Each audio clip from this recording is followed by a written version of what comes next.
Oh, was We're live. We're live. just what?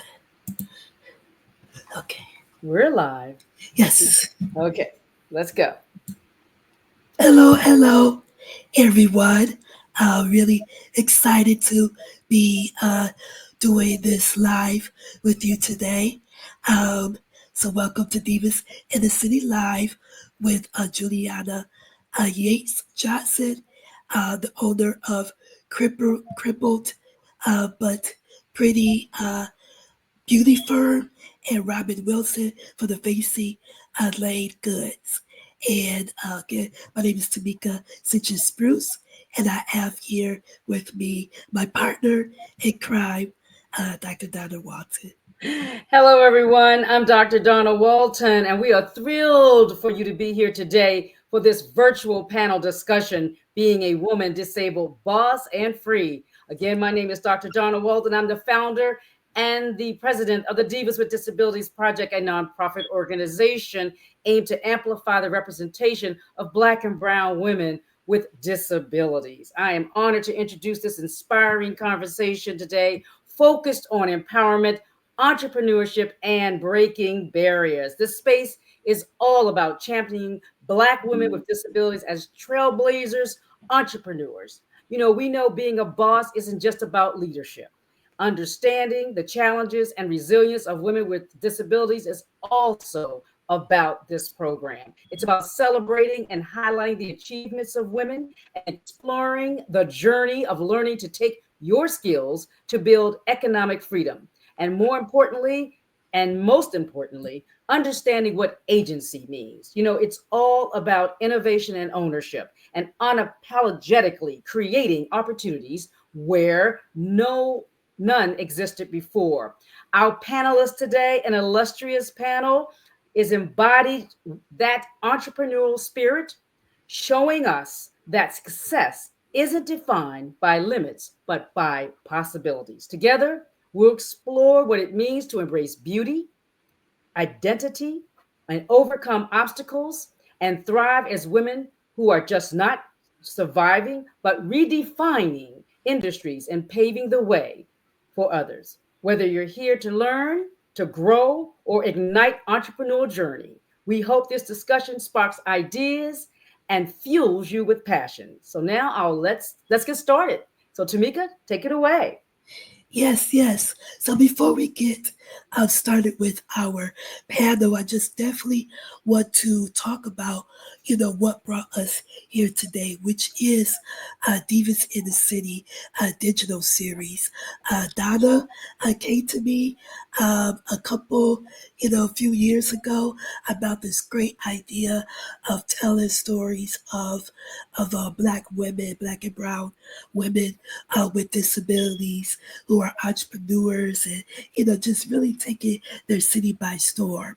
And so, I really love the idea. I'm all about, as a producer, and as a disability justice activist, about telling more of our stories and be showing the world what it looked like to be us. I am too, have a disability, have a spinal cord injury, so I think it's really important for society to see, how we live, and we can be beautiful. We are mothers, we are, wives, girlfriends, And bosses. and bosses, yes, and bosses. So we, going to be coming out with the digital series.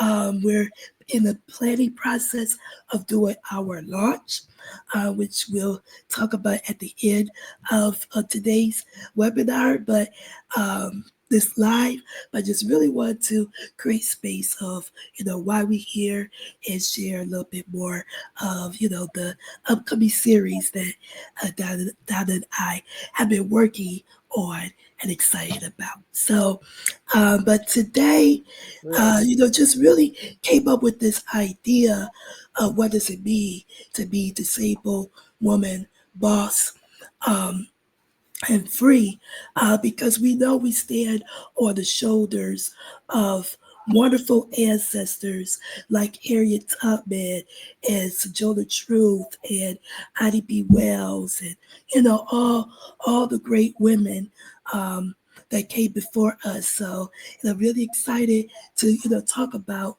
what does that look like today. And so I'm going to bring to the stage um, Juliana and Robin, and for them to introduce themselves and share a little bit about your business and what woman in history has inspired you in your journey. So I will go first with Robin. Well, I say thank you for having me today and including me in this important conversation. And as we prepare to go into the month of April, which is National Poetry Month, one of my sheroes is Phyllis Wheatley. She was a woman who was enslaved and brought from Senegal to Boston, Massachusetts, in the latter part of the 1700s. And her mistress taught her how to read and write, not only in English, but also she learned Latin and Greek. And she was an enslaved woman. Um, and I say that because our humanity was not recognized during that period of time. There were a lot of people who actually, because they didn't view us as being human, they also did not think that we could learn, or especially when it came to reading and writing. And so she just is someone historically that I look up to, because she not only defied the odds during a time period in our nation's history where we were oppressed and we were enslaved. Many of us, we were enslaved, but she shattered the glass ceilings, as we say, and she showed our nation that we are human. We've always been human, and that we are capable. And that's my shiro. Yes, yes, yes. And Juliana? Um, First of all, thank you guys. I definitely appreciate being included in this amazing conversation. And my Shiro, I actually just learned about my Shiro actually, and it touched me in a way that nearly brought tears to my eyes. Um, I'm really big on history and finding new things. And so the person that came across my phone one day, and I just kind of dove down and did more research on her, was Henrietta Lacks. And she paved the way for so many medical treatments with using her DNA and using her cervical cells to hit groundbreaking treatments for all of the different chronic illnesses, cancers, and like her cells were the ones to help build treatment plans and build even cures. And for me, I believe she had like 5 or 6 kids, and she was chronically ill. And that's what brought her in, and nobody ever thought about her. Nobody ever really took her illness seriously, but they thought about how they could profit from her pain and profit from things that were going wrong with her. And that resonated with me in a different way. Being chronically ill myself and being a Black woman, as a Black woman, the pain we feel is not supposed to be real. The pain we feel is not ever enough. And so medically speaking, it spoke so many volumes. And now bringing her name to the forefront, and so more people are starting to really get to know her and understand her story. For me, it was important to bring her to this platform even more so that people could understand that chronically ill people belong in every space in society, not just the ones they decide to place us in. Yes, yes. Yes, I love that. We are here. We can take up all the space, that we want, and have that, agency and control over our lives. So, if I'm going back to you, Juliana. Can you share a brief overview of your journey to entrepreneurship and what motivated you to start your business? Okay, I'm gonna condense this. I had a stroke in 2015. Um, I I was diagnosed with POTS after I had my daughter in 2013. POTS led to another diagnosis of EDS. EDS led to another diagnosis of gastroparesis and fibromyalgia and all. I developed so many things after childbirth. My body couldn't handle it. But 2025 was when I had a stroke from the medication that my doctor had put me on to help with my POTS. Um, and from there, I was in a wheelchair. They told me I probably would never walk again. Anybody that knows me knows I'm extremely stubborn and tell me I can. I'm the youngest in my family. And my brothers were like, please don't tell her that. She's going to try to kill herself. I was walking upstairs by myself, fell down the stairs multiple times, like you name it. Cause I was like, I'm going to figure this out. Like, we're going to get it together. It'll be all right. But I crawled with my kids. My kids were crawling with me. We crawled up the stairs. We crawled down the stairs. We crawled everywhere. And my name stemmed from what my husband called me for encouragement. I would put on my makeup and everything, and he would say, "Okay, Miss Crippled but cute," and I'd be like, trying to do a little something. But I didn't realize the power in that because it became a calling card for other women who were looking for somebody to understand their struggle and let alone understand their journey. And literally once the name stuck in that business, I was so touched by how many women wanted me just because I understood them without even a word. And so that's how Crippled but Cute started. It started as a survival journey for me, but a calling card for everybody else. Yes, yes. And I know you do. So, what do you do as far as your business? Makeup? So yes, What do you do? I'm a celebrity makeup artist. I also do creative directing. I also build with different inclusion for companies. So I do different marketing campaigns for different companies using disabled models. And so we've actually just did a cover with one of our disabled models. And so she has a port in her chest and she also has POTS. And so to grace the cover of that was she never thought. And so I'm extremely proud of that for her. And just being able to be a part of that was also just amazing. Yes, yes. And for those who don't know, what is POS? What does that stand hmm for? What that is? POTS is positional orthostatic tachycardia syndrome. It's actually much more broader than I even initially realized. It has to deal not only with your adrenal system, but also with your autonomic functions. And you really don't stop to think about how vast your autonomic functions actually are. And so they're very out of whack. So day to day, some people thought it was a heart condition. It does affect my cardiac functions, but it also affects my temperature, my internal temperatures. It also affects my vision. It affects my brain function sometimes, and so it definitely wreaks havoc when it really really gets going. And so, but yeah, that's pretty much POTS in a Yes, nutshell. yes. Yes, thank you, thank you. And Robin, say, question, what was your journey like and what made you start it?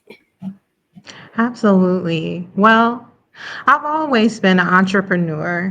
When I was younger, one of my earliest memories is going to school, and I took these notepads with me. They were of different colors. I took these notepads with me to school, and I sold them for between 25 cents to 50 cents each. And I remember coming home with about $5. And even at that time, I understood the meaning and the value of money.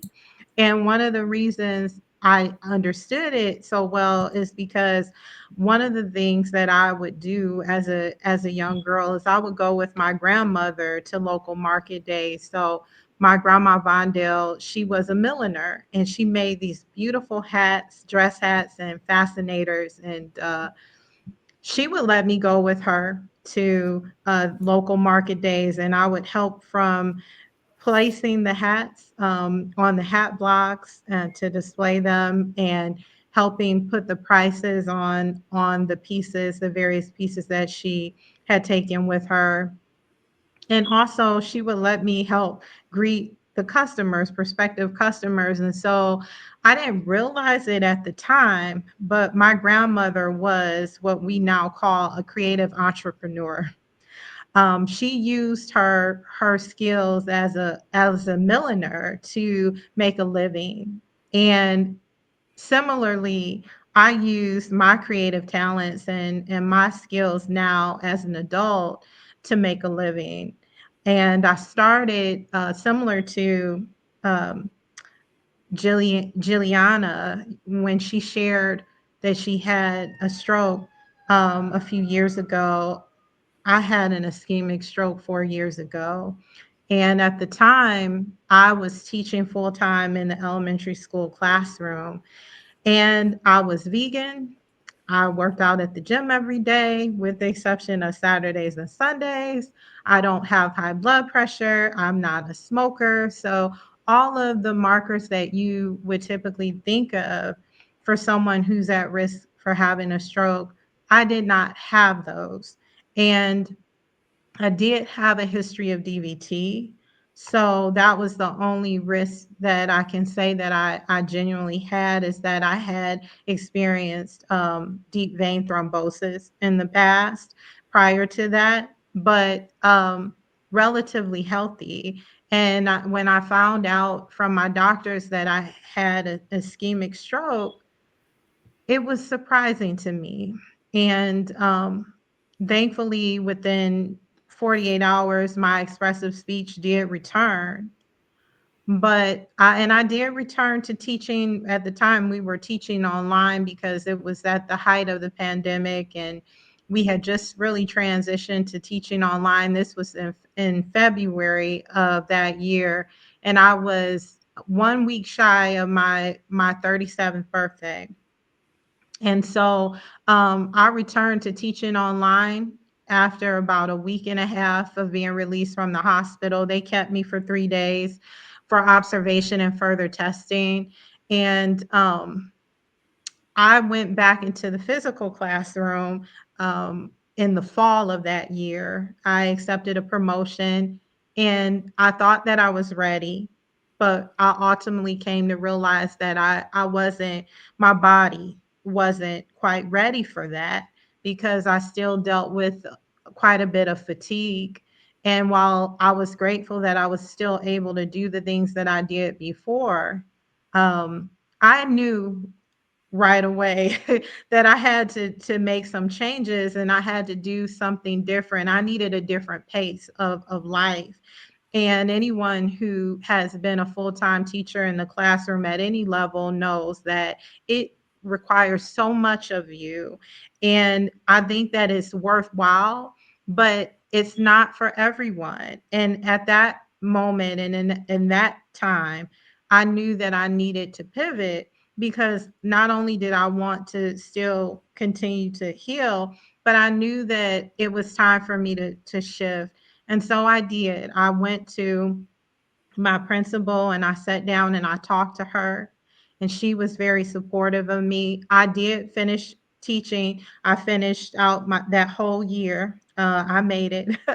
I made it through the whole year, but I've always had a latent passion for greeting cards. I actually still have greeting cards that loved ones have given to me over the years, some of whom are no longer living, but I'm sentimental in that way. And I have had a latent passion for greeting cards that goes back even to my early 20s, where I wrote down in my journal that one day I want to have a greeting card line. Now, here I am, I'm 41 now, and my business, VC Lane Goods, is a little over 2.5 years old now. But VC Lane Goods is a stationery company. We specialize in greeting cards, gifts, and home decor. And I not only have the amazing opportunity to create and sell my greeting cards now in my brick and mortar, which is actually where I'm sitting right now. Yes. But I have the amazing privilege of working with and collaborating with other local artists here in Detroit to sell their goods as well. And so it's like a full circle moment, because taking you back to when I was telling you, when I was about 4 or 5 years old, I was taking stationery to school and selling it with with the notepads. And I think that if I could talk to my 4 or 5 year old self and say, you know what, one day you're gonna own your own stationery company. I wonder what I would have thought. But that's why I say, it's a full circle moment. And I'm not only grateful for my life, but I'm grateful for the opportunities that I have as an entrepreneur. Yes. Yes. Excuse me. I love that because it leads to my next question. But hearing both, Robin, your story and Juliana story, that, I hope people, what they take away from it, what I hear is that, life has its challenges. And to think about, with a disability, just like I wasn't born with my disability, Donna wasn't, born with her disability. And so, you can become disabled, you can become chronically ill, develop a condition at any moment.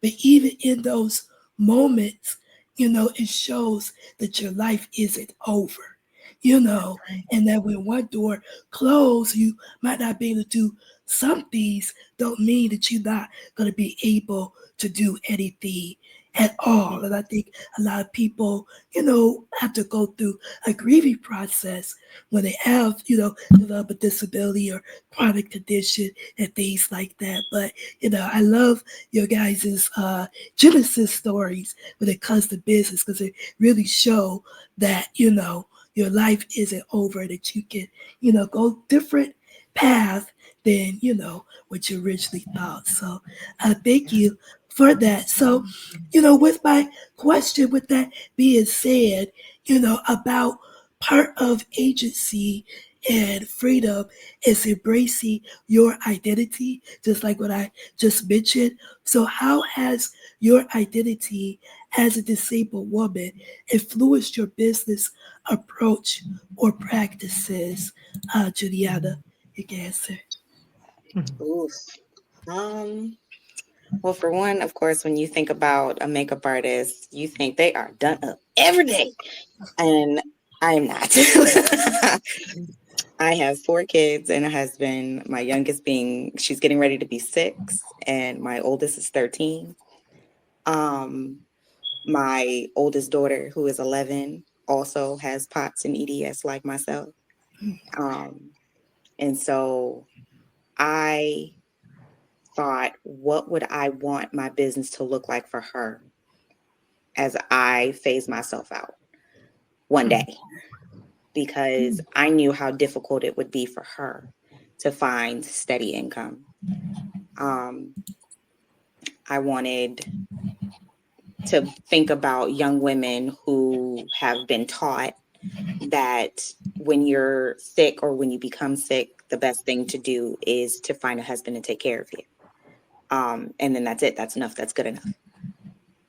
Wanting to be not just a role model, but just an example that the things you probably do every day, you can make a living at without having anybody else around you. Or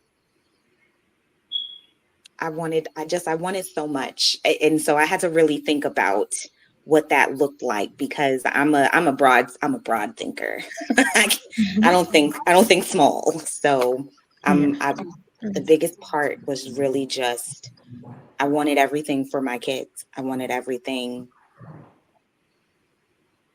my business to evolve in a way that she could carry on the legacy for her generation, of what that would look like, and what would be her calling card for ones that look like her in her generation. Um, and with that, it's already started. I've been able to do prom makeup for ones that have NG tubes, and how to do, photo shoots for them, and show them that they can love themselves, and how it's important to understand that femininity doesn't, nobody can take that from you. It can be stripped sometimes, but that doesn't mean it can't grow back. And so one of my biggest things that I've always said was, if you feel like you lost your femininity, let me implant a little bit of mine and let yours bloom on its own. Mhm. Mm. Because I got enough for everybody, but you just need a seed to let you know that yours can grow back. Yes. So, but yeah, I hope that answered your question. Yes, it did. It did. I love that. The legacy, for your daughter, and, have the same, disability or, condition as you, and just really, implanting and showing other the beauty. Like, so yes, you definitely answer that. Thank you. You're Yes, welcome. thank you. Robin? So can you repeat the question for me? Yes, yes, yes. So, as far as when it comes to embracing identity, how has your identity as a disabled woman influenced your business approach and practices? Mhm. Well, I would say, in business, whether you are someone who has a disability or not, you're always going to have obstacles that you have to overcome, and you have to be resilient, and you have to have a stick-to-itiveness in business. Everyone is not going to say yes. You're going to face rejection. And you have to have a stick-to-itiveness. And so one thing that I think has prepared me to be the businesswoman that I am today is some of those health challenges that I mentioned to you that I had to overcome. And when I know I didn't mention it earlier, but when I was younger, I had epilepsy. So I was an epileptic. And up until I was 13 years old, between the age of 4 and 13, I had epilepsy. I was pronounced seizure free when I was 13 years old. But I think when I think about experiences like the ones that I had very early on, whether it was with my health or having a learning difference, like those were things that prepared me for where I am right now. And I wouldn't want it any other way, because you know what? I'm resilient. And in order to be successful in business, regardless of what business you're in, you have to have resilience, and you have to be able to be rejected and still keep going. And so that's one thing that I bring to my approach in growing my business and building my business. But I also bring compassion. When people come into my store, and when I'm greeting people, when I go out to different events and I'm hosting, a booth, or I'm a vendor, it's always interesting to me. While people, they do shop with me, but they also share their stories with me.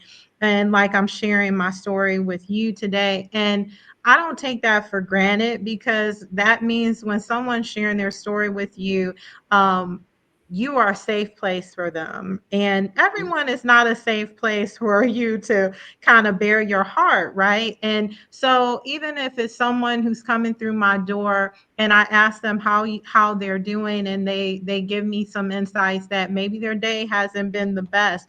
You know what? I can't change how their day has gone, but I can provide them with quality service and I can show compassion. So I think that's one thing that influences how I show up in my business when it comes to my customers too, because I understand from experience that sometimes just someone sharing a kind word with you, it can totally shift your mood and your day, and you don't always know what other people are going through. So I also recognize that just because someone walks through the door and they're smiling and they look like everything is okay, I don't assume that everything is okay.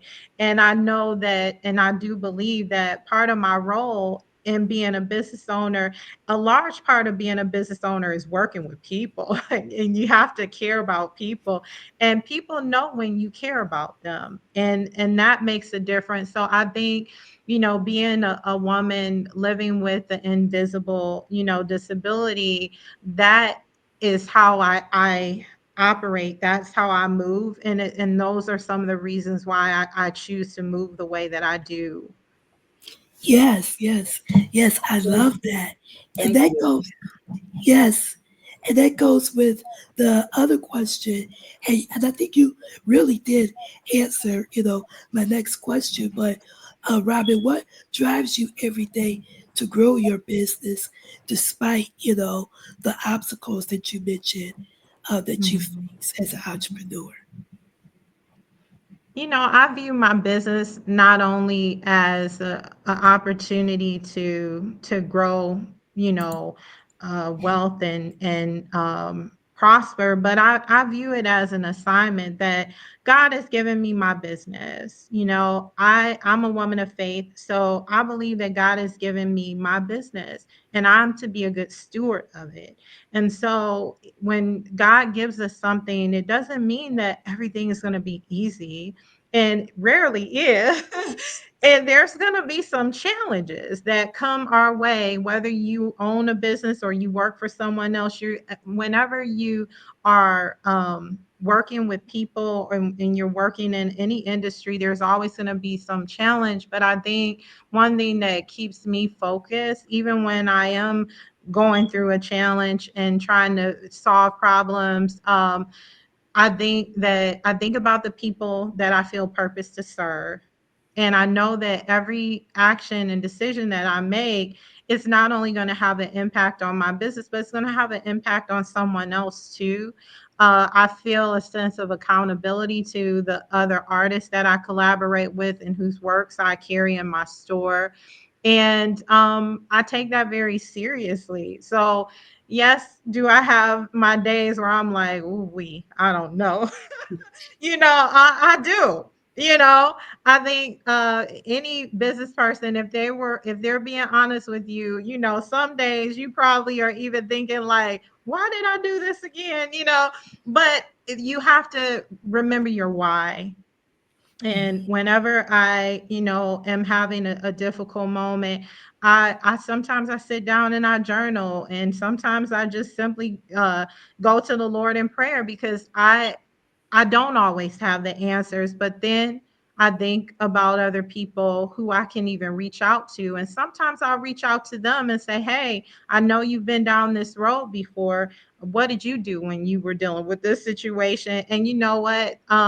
That helps me too. So I hope that answers your question. Yes, remember your why. Yes, Remember your that's good. why. Yes, all the Yes, challenges that you face. that's Remember right. that. Yes. Juliana? Can you repeat the question for me? Yes, yes. So, my question is, what drives you every day to grow your business despite the obstacles you may face? The women in my community that continuously tell me I'm needed. And when I don't feel like I'm needed, when I don't feel like I am making the impact I choose or want to make. When I tell us as a woman of faith as well, I, I'm telling you, when you pray and people show up and they tell you how big of an impact that you've made, and just Yes. how without my business, Crippled but Cute, they would not feel a sense of a place for them to belong, a place for them to feel comfortable, a place for them to actually understand that they have maybe a skin condition. And because I, take those moments and take the proper care and understand the different skin conditions different ones may have, it requires more research. It does, but I'm willing to go the extra mile to find what we need to be able to give you the peace of mind to cover up that birthmark that you've been bullied for the past 15 years, or to cover up that skin condition just so that you can have a moment of, I feel beautiful too. And something so small, something so insignificant to another person is something so monumental to somebody else. And you don't stop to consider it because that is a different lens. One of the biggest things that I hold true, because I'm a vessel. It's not I don't drive this boat. I don't drive this ship. I'm along for the ride. I look at things, the conversation I have with every client I have is ordained by God and by God himself, because everything that I see, he's just like, this is what I want you to show to this person. And I'm okay. I don't know how to necessarily explain it, but and every single time once we're finished, it's very spiritual. It's very it makes my heart sing, because I didn't see it. I wasn't privy to it before. But when everything is all said and done, and when everything is finished, and they look at themselves, and I'm like, oh my God, you guys, like, we did it.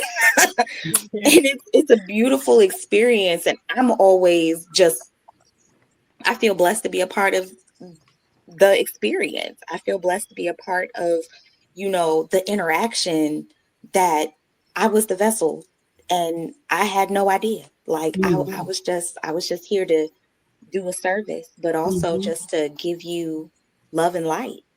And for them, it was so much more. And it made me love even more of what I do. And it made me want to teach that to other people and other makeup artists and hairstylists in the field. Because when you have that knowledge of understanding that you are a vessel, and you start to hear the things, you start to read in between the lines of what they say versus what they don't say. They look at you like she said and she heard and I didn't say nothing. And you just start to understand your people better. And you start to understand the things that they need versus the things that they want. And it pushes me so hard. And I don't see people out there like me. I don't see people in my industry that the day before was in the hospital getting fluids, but I'm making a lookbook for a fashion show to be able to work the next day at 7:00 in the morning. They don't see the preparation parts that allows me to do what I do, and do it in a way that just makes my heart sing, but also everybody around them is like, she got it effortlessly at that. And it fuels me. Like, it puts such a fire under me, because I'm just like, there's so many more spaces to be into, to show that I belong here just as much as you do. Just because you don't think I belong here, that's the part of the reason why I belong here. Because there are people that are in here that are too afraid to speak up. Yes, yes, yes. Yes, I love that. That, there's so many nuggets and learning and just listening. I think, definitely spirituality, is important. Understanding, you have a purpose and meaning and building that community, with others, is so important and definitely a motivating, factor, for me as well, as a producer and an activist. I'm gonna give it to Donna to, answer some questions. Yeah, I just want to say that I guess my takeaways, and thank you for sharing those perspectives on your identities. And I think that the takeaway I have is that the resilience and showing up unapologetically and just taking up that space with passion and always Yeah. just being present. And I think that that means a lot. I mean, being available, and you mentioned, Robin, having a non-obvious disability. You Mhm. always have to really just show up because sometimes we're not seen, even with That's right. visible or invisible disabilities. That's right. So just being there and saying, I'm going to be here. And so if I can be here, I'm going to give what I have. I'm going to give 100% of what I have. And then we generally get the reflection back, Yeah. right? So you give what you give, you get what you get, and it all works. It all works positive, which sets me up for my next question, I guess. And so my little background on my story in terms of overcoming obstacles. I had osteogenic sarcoma, which is bone cancer, over 40 years ago. I'm not going to date my age. Don't tell anybody. And so my major obstacle was ableism, and still is. Okay, that was Mhm. a major obstacle, and I sort of came up with a lot of sayings for myself. But one poem I have that I have in my book, my shameless plug, my memoir, Shattered Dreams, Broken Pieces, is, don't try to constrain me, right? Never try to fit me in a box of your own making, because I am more, so much more than you can force to fit a tiny space, limited by your lack of vision. And I think that that is sort of frames the next question I want to ask you. And I'll start with you, Robin. Robin, what are some of the specific challenges you've had to encounter as a disabled entrepreneur, and how have you overcome them? Yes. Well, I went most of my life not knowing that I'm dyslexic in math and have ADD. And when I was younger, the classification that they gave me was health impaired. That's actually what it says on, Mm, the documents that go back to my childhood. It said health impaired, and again, that was because I had epilepsy as a child. And how that affected me when I was younger, when I had epilepsy, was that the medication that they had me on, and they had me on different medications throughout my childhood, but it often made me drowsy. And so in class, sometimes I would go to sleep. And I love to learn. I tell anyone I'm a lifelong learner. So that was really hard for me. And it affected my grades. And it was mm, very frustrating because having a health impairment, it didn't mean that I wasn't intelligent or capable.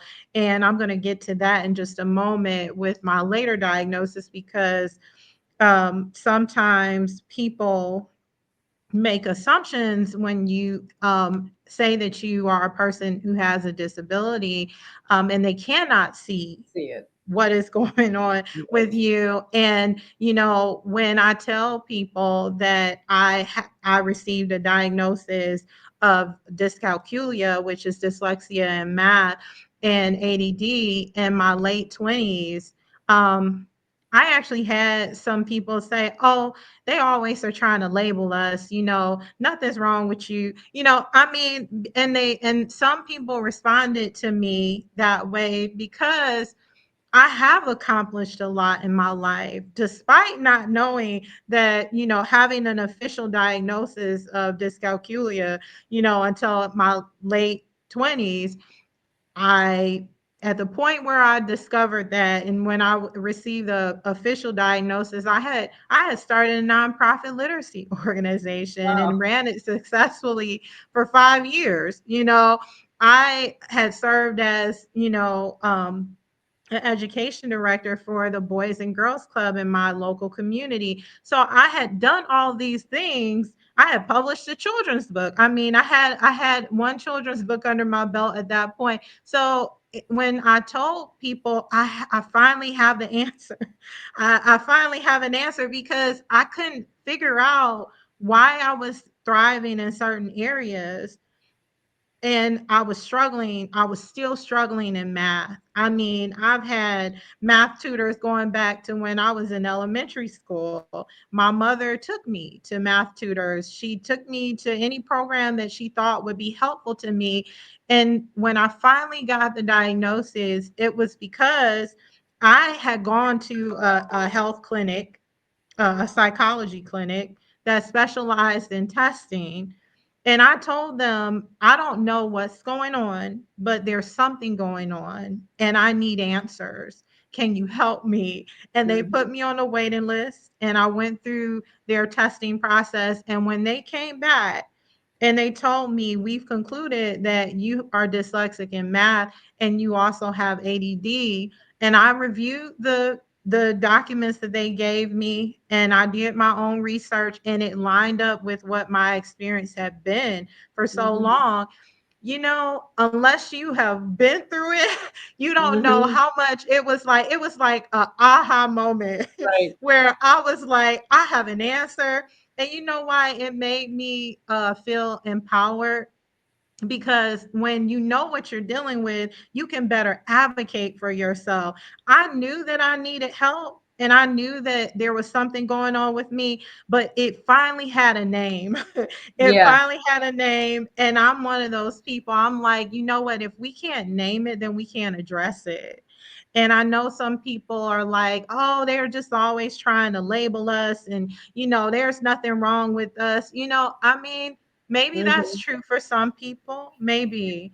But I knew when they gave me that diagnosis, I knew that it was right because it had been my experience and I Mhm. finally had a name for it. So to answer your question, Mhm. because my disabilities are invisible, sometimes what I've had to contend with as a Black woman living with disabilities is um, almost feeling like I have to try to prove to Mhm. some people when I've tried to advocate for myself that I really need support. Now, we all need some type of support, even if you Mhm. don't have a diagnosed disability. But when you are someone who's been diagnosed with certain disabilities, um, and then you're not taken seriously when you're advocating for yourself because people Mhm. can't, if they can't perceive that you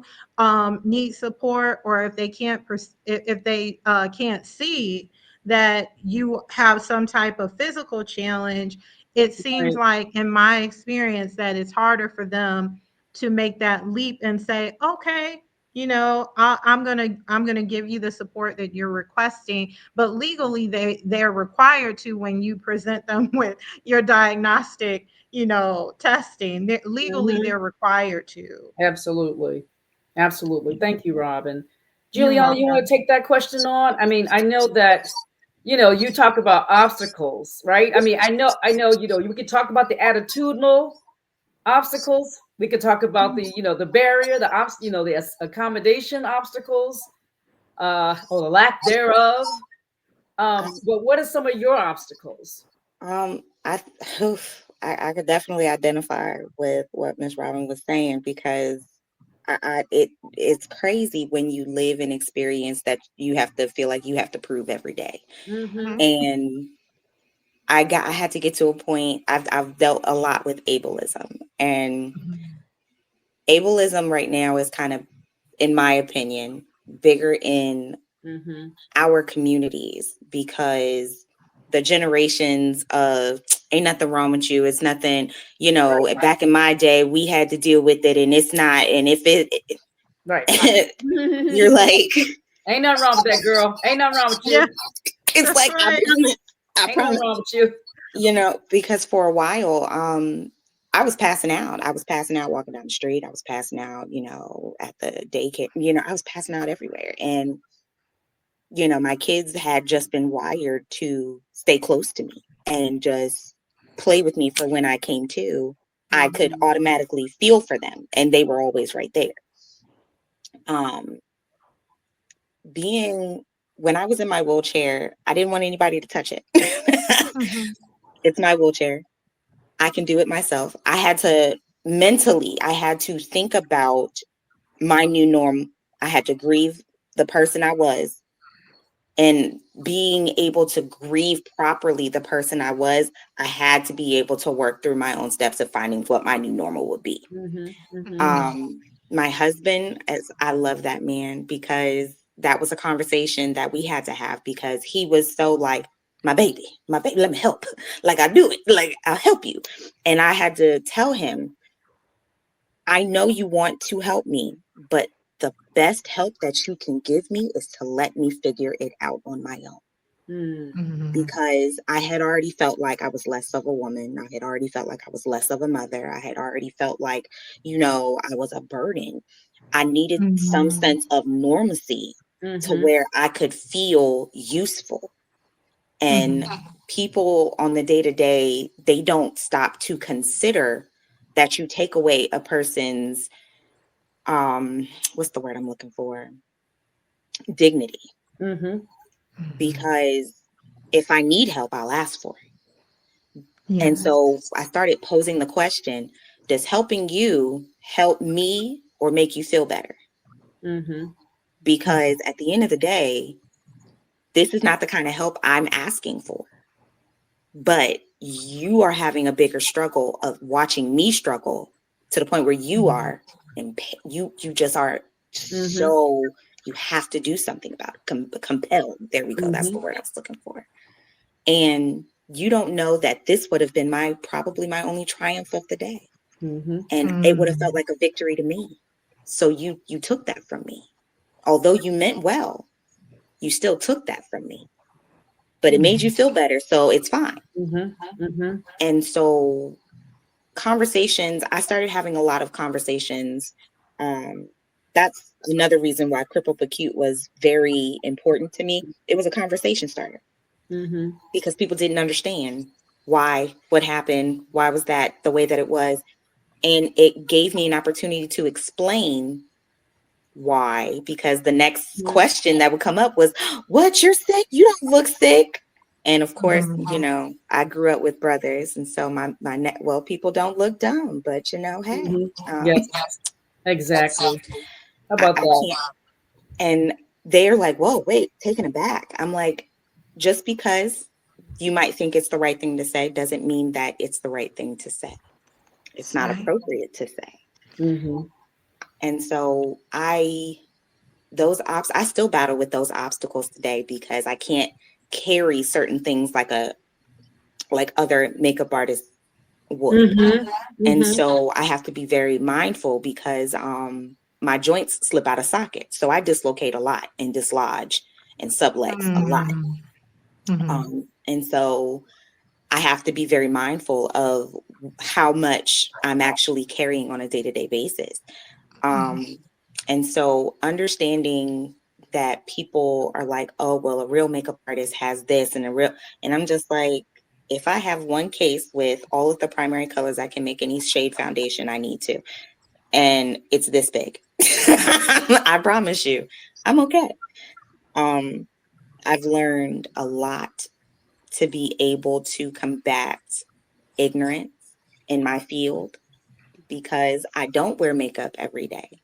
And there are clients that are like, oh, well, I don't want to go to her because her face isn't beat. But then wonder why I have a line of people at a fashion show. They're like, no, this is it over here. I tuck myself in a corner because I'm able to position myself with water, with food, with snacks, and it's a big enough space so that I can do what I need to get done and feel, comfortable. And they all know, the different companies I work with, they all know, they're very understanding. And so, but I want so much for the conversations to be had more about ableism. And so I do my best to initiate them whenever possible, because it is a real problem in society for invisible illnesses and for chronic illnesses, and even just visible just Oh yeah, it's a in problem. general. In It's a general. problem. We could probably, as you said. I'm sorry, Robin, to cut you off. Did you say something? No, I was just gonna say, I actually feel like I have more agency and freedom as an entrepreneur, living as a woman with disabilities than I did when I was a full-time teacher in the classroom. Hmm. I just wanted to add that. Absolutely. Well, thank you for that. We could probably, as I said, we could probably talk forever on this conversation about ableism, but we're coming to the close, and I do want to just wrap it up with one question and then turn it over to Tamika to close us out. And that is, what are, I guess, some advice you could give aspiring entrepreneurs, particularly those who may face similar challenges? What resources could you share? And either one of you can take that. I'll let you go, Juliana, first. You go Okay, first. Mhm. no problem. Um, don't let anybody else put a limitation upon you. That would probably be my first piece of advice. People are definitely going to put their own limitations, their own fears, their own insecurities upon new entrepreneurs. Understand your consumer base. Understand who your people are. Find your people. And there are many different ways to do that. There are many different ways to test that. Um, Facebook has well over 50,000 plus, if not more, Facebook groups to be able to test certain. Um, for me, it's summer shades for lipstick, or their favorite eyebrow pencil. There are so many different ways to be able to connect and find your groups of people. Um, I would also, another piece of advice that I would definitely share was, you are loved no matter what, because you are the daughter of a king. Mm, Don't let anybody flick your crown, tip your crown, drop your crown. That's it. That's all I got. okay. Shut it. Yes, I love it. Shut it I down. love it. Shut it down. Go ahead, Robin. Take Yes. us home. Take us So, home. part of our conversation was about freedom. And so I would say freedom to me is having the liberty to choose your outcome. And so what I would say to entrepreneurs who are listening, especially those who, identify as persons with disabilities, is that be real honest with yourself about what you need. And if you are currently in a workspace that's not giving you the opportunities that you should have to choose your outcomes, then if you're considering starting a business and you haven't yet done so, do your research. Find wise advisors who have been where you're trying to go and who believe in your vision and want to genuinely walk alongside you and support you. Because when you're building a business, it takes community and it takes advisors, it takes funding. And so it takes a plan. So create your plan. Get a coach if you need one. Plug into your business eco or entrepreneurial ecosystems in your cities where you live. We have a strong and robust entrepreneurial ecosystem here in Detroit. Plug into organizations like Tech Town, the Michigan Black Business Alliance. I'm a member. Plug into those organizations that align with your values and your vision for your business and for your future, and then do the work. Take it step by step and day by day, and you will get there eventually where you're trying to go. Thank you so much. So I'm just going to turn it over to Tamika. But before I do that, I just want to say thank you so much for joining us this evening. You have given us such inspiring words, and sort of jewels that we can sort of carry this journey out if we want to be an entrepreneur, or just if you are an entrepreneur, just to sort of enhance the work that you're doing. Stay positive and and keep the faith. I definitely can say that. If you want to learn more about the Divas with Disabilities Project, you can go to www.divaswithdisabilities.org.